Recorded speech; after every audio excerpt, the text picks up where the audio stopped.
अस्सलाम वालेकुम जी, मैं हूं अदील राजा। आप देख रहे हैं मेरा यूट्यूब चैनल। सबसे पहले तो आदत से मजबूर होकर कह रहा हूं कि सब्सक्राइब ज़रूर कर दीजिएगा, कमेंट ज़रूर करना है। फीडबैक सबसे इंटरेस्टिंग चीज़ है मेरे लिए, वो आपने ज़रूर देना है मुझे। बात करेंगे आज एक साजिशी थेरी की, एक बेहतरीन किस्म की साजिशी थेरी। कल जेल ट्रायल है, इमरान खान से मुलाकात का दिन है। बहुत सारे लोगों की इमरान खान साहब से मुलाकात होगी।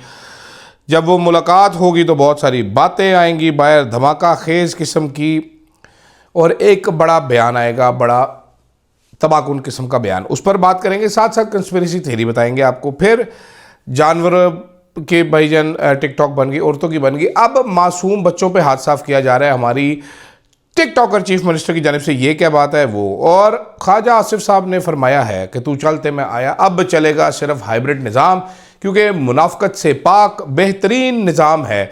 ये एक ऐसा निज़ाम है जिसके ज़रिए हम सुपर पावर बन जाएंगे। ख्वाजा आसिफ ने क्या फरमाया वो, और अतर मिनल्ला साहब का आज का जो फैसला क्या है, मैंने उसको लिखा है, वो बयान है जिससे आज अंदाज़ा उस बयान की ताकत का आपको देंगे कि क्या बयान है। पूरा बयान तो नहीं मैं सुनाऊंगा, लेकिन कुछ बात करेंगे उसके ऊपर। खैर जनाब वाला, सबसे पहले तो शुरू करते हैं जनाब। एक कंस्पिरेसी थ्योरी इस टाइम पे कर रही है मार्केट में गर्दिश। I am calling it conspiracy theory. मेरे पास कुछ इन्फॉर्मेशन है, कुछ मेरे पास पीसेस मिसिंग है, वो अंदाजे हैं, तो इसलिए मैं एक कंस्पिरेसी थ्योरी आपको बता रहा हूँ। कंस्पिरेसी थ्योरी ये है कि नून लीग ने, जो मैंने सुबह किया था, राना सनाउल्लाह साहब ने बम को लात मारी है। आज उन्होंने एक कवर अप बयान ज़रूर दिया है, ख्वाजा आसिफ साहब ने भी कवर अप बयान दिए, लेकिन मेरा ख्याल है बम को लात वजी है थोड़ी बहुत ही। कंस्पिरेसी थेरिस्ट जो हैं, जो साइंसदान हैं बड़े बड़े, वो ये बता रहे हैं जनाबे वाला, हमारा थिंक टैंक है उसका ये कहना है, वो इसरार कर रहे हैं। उस टाइम जब मैंने वीलॉग किया कि जनाबे वाला जिन्होंने एक्सटेंशन लेनी है वो अपनी मर्ज़ी के मुताबिक एक्सटेंशन लेंगे, तो उन्होंने मुझे उस टाइम भी कॉल की और कहा कि राजा साहब मैं आपको बता रहा हूँ, कम पै गया तेरे नाल थोड़ी देर दा वाली स्टोरी नहीं है, ये स्टोरी बढ़ चुकी है आगे, आप बेधड़क होकर ये ऐलान कीजिए। तो मैंने फिर भी ज़रा एहतियातन ऐलान किया, बेधड़क में नहीं हुआ, मैं एहतियातन ऐलान किया। मैंने आपको लोगों को बताया, आप सारे लोगों को समझाया जनाबे वाला। अब थ्योरी ये चल रही है जनाबे वाला कि जल्द ही इमरान खान साहब की डील होने वाली है, कोई ना कोई रिलीफ इमरान साहब को दिया जाने वाला है।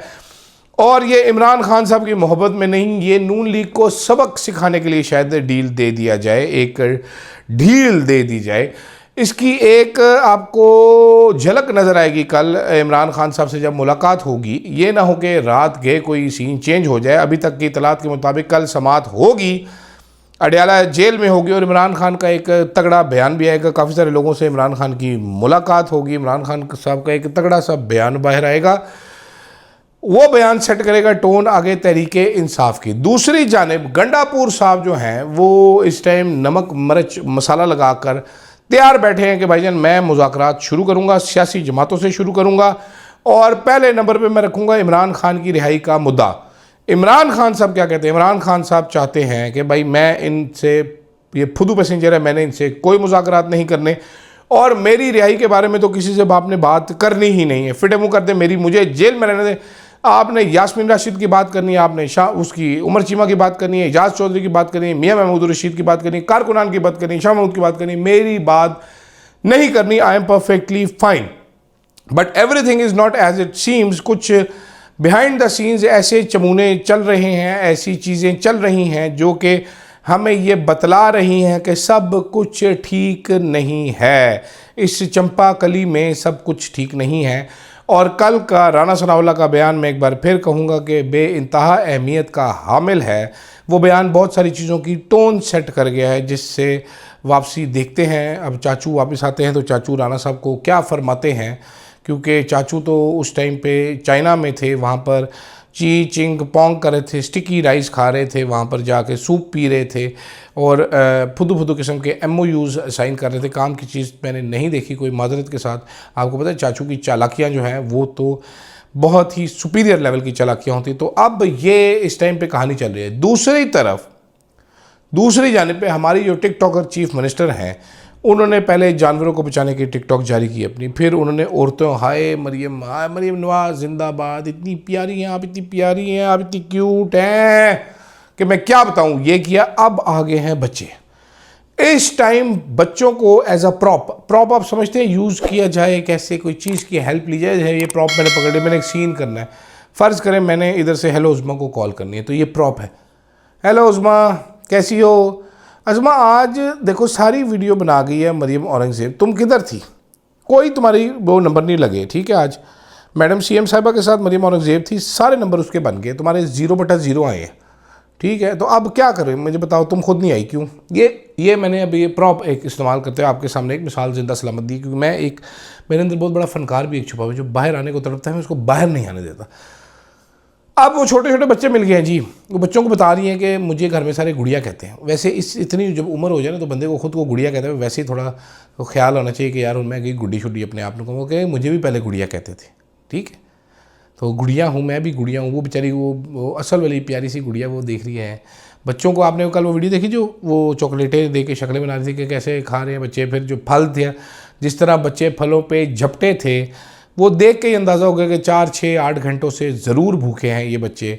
मैडम के चक्कर में इनको रखा गया है यहाँ पर, क्या चक्कर है मुझे नहीं मालूम, लेकिन अब वो हाई फाइव दे दो जी, बच्चे को सैलाब में डूबा, बच्चा उस बेचारे को समझ नहीं आ रही हाई फाइव की करे, वो एंजॉय कर रहे हैं, फिर स्माइल स्माइल स्माइल। वो अच्छी तस्वीर आती है, सारे मुस्कुरा रहे हो, मैडम भी बैठी हुई बीच में, बेहतरीन तस्वीर आती है। उन लोगों के लिए ज़रूर आती है जिनको पता ना हो कि ये क्या गुल खिलाते रहते हैं लोग। लेकिन मैडम सीएम ने, मैं बहुत सीरियस बात कर रहा हूँ, आप उनका ट्विटर अकाउंट जाके देखिए, उनको शदीद ज़रूरत है ग्रूमिंग की as a chief minister, how a chief minister should behave. उनको शदीद इस टाइम पे ज़रूरत है कि कोई उनको कम्युनिकेशन सिखाए कि कैसे कम्युनिकेट करना है। हमने वो ऑडियो लीक जो है मैंने ही की थी, मुझे मालूम है, मैंने सुनी हुई है कि देखी मेरी मीडिया मैनेजमेंट इश्तिहारों के ज़रिए तो आप सारे सेट ख़रीद लेंगी, सारे सहाफ़ी ख़रीद लेंगी, बट लोगों को कैसे जीतेंगी? लोग इन चीज़ों से नहीं जीतते जी, लोग बुरा मनाते हैं। आजकल लोग बड़े समझदार हो गए हैं, आप पिंड में बैठे को पेंडू समझती हैं, वो पेंडू नहीं है, वो बड़े समझदार हैं, वो टिकटॉक देखते हैं, वो यूट्यूब देखते हैं, उनको हर चीज़ का पता है। आप मत यूज़ करें उनके बच्चों को प्रॉप्स। वो लोग अभी उजड़े पुजड़े, क्या पता है इन्हीं लोगों में बैठे हों, कई ऐसे जो 100 मुरब्बों का, 70 मुरब्बों का, किलों का मालिक हो, कोई 100 भैंसों का मालिक हो, जो बर्बाद हुए आपके सामने बैठे हैं। तो मत उनके बच्चों को एज प्रॉप्स यूज़ कीजिए प्लीज़, आई रिक्वेस्ट। लेकिन खैर आपसे रिक्वेस्ट करेंगे क्या,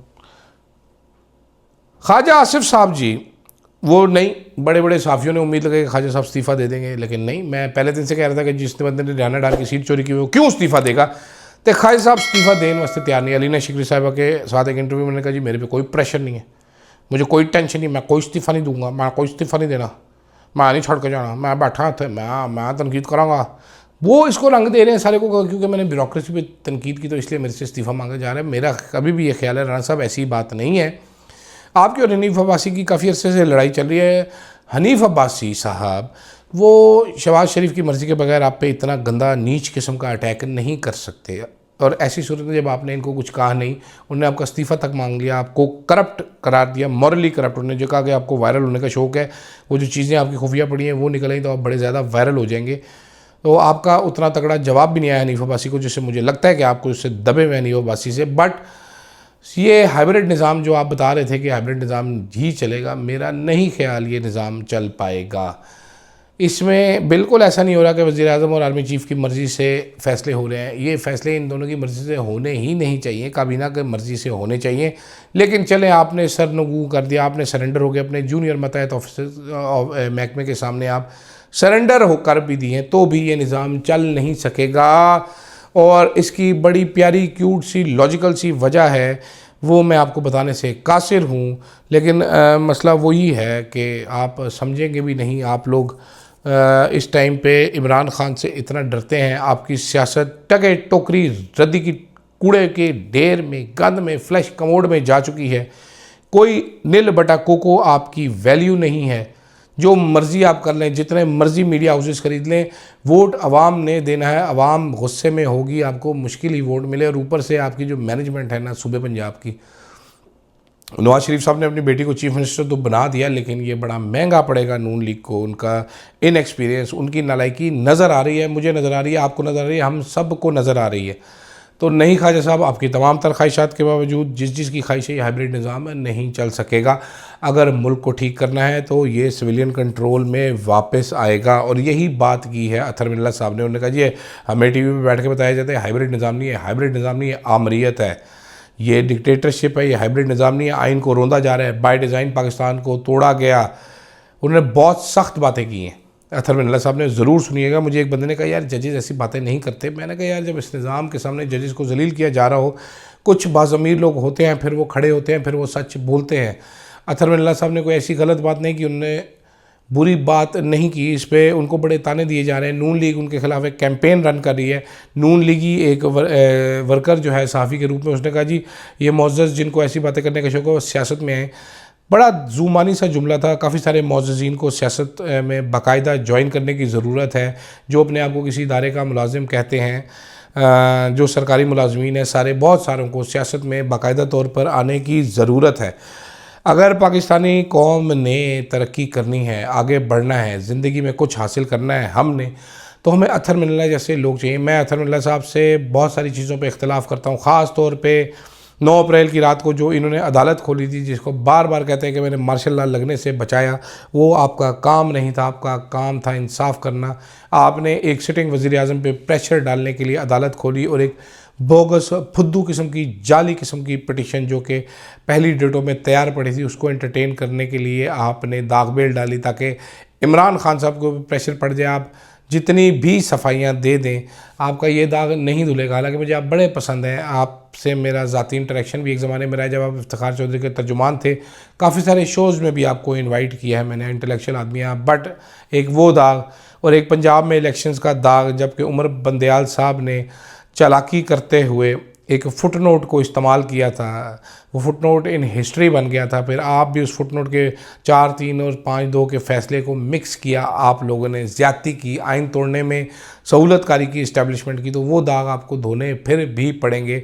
लेकिन आज आपने बहुत अच्छी बातें की, बहुत तगड़ी बातें की, और मैं उम्मीद करता हूँ कि याह्या अफरीदी साहब तक ये बातें ज़रूर पहुँची होंगी और याह्या अफरीदी साहब को थोड़ी बहुत आपकी बातें सुन के शर्म ज़रूर आई होगी। फ़िलहाल के लिए मुझे दीजिएगा इजाज़त। सुबह देखते हैं इमरान खान साहब क्या बम मारते हैं, सुबह तक इंतज़ार करते हैं। अल्लाह हाफ़िज़।